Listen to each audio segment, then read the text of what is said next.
이상합니다. 아무 일도 하지 않고 있는데 불안은 저절로 커집니다. 문제가 생긴 것도 아니고 당장 걱정할 일이 있는 것도 아닌데 마음은 괜히 바빠집니다. 왜 그럴까요? 우리는 흔히 불안은 어떤 사건 때문에 생긴다고 생각합니다. 시험, 발표, 중요한 선택 같은 분명한 이유가 있을 때 말이죠. 하지만 실제로는 아무 일도 없을 때 불안이 더 커지는 경우도 많습니다.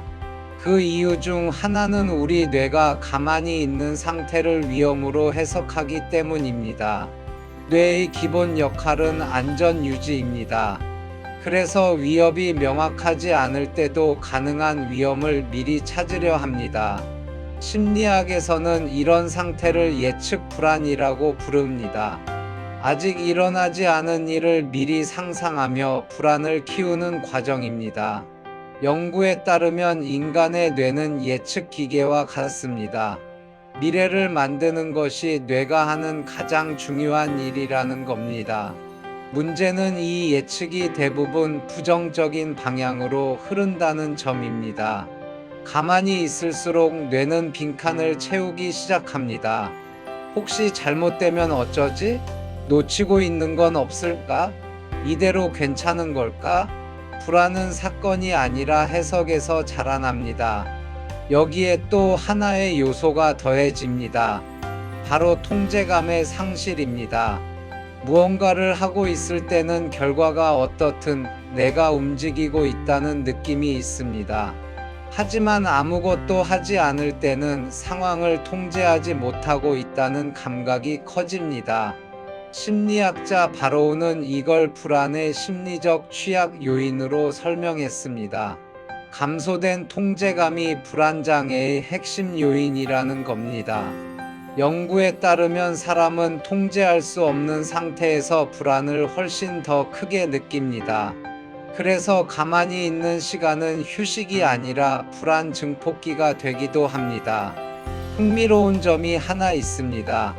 불안을 느낄 때 우리는 종종 더 생각하려고 합니다. 문제를 완전히 이해하면 불안이 사라질 거라고 믿기 때문입니다. 하지만 생각은 불안을 줄이기보다 오히려 키우는 경우가 많습니다. 심리학자 놀렌 혹세만은 이걸 반추라고 불렀습니다. 부정적 감정을 경험한 뒤 그 원인, 상황, 결과에 대해 반복적으로 생각하는 것입니다. 왜 나한테 이런 일이 생겼을까? 나는 왜 이렇게 잘하는 게 없을까? 이런 답 없는 질문을 반복해서 떠올리는 상태입니다. 생각은 많아지는데 해결은 되지 않습니다. 그래서 불안은 더 커집니다.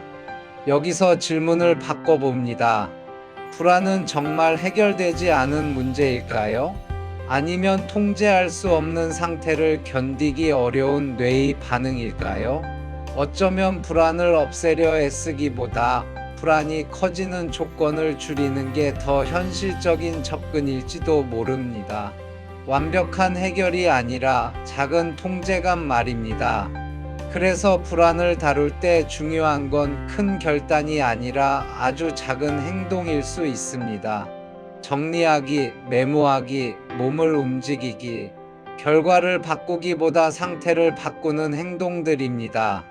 그렇다면 다음번에 아무 이유 없이 불안해질 때 이렇게 물어볼 수 있을지도 모릅니다.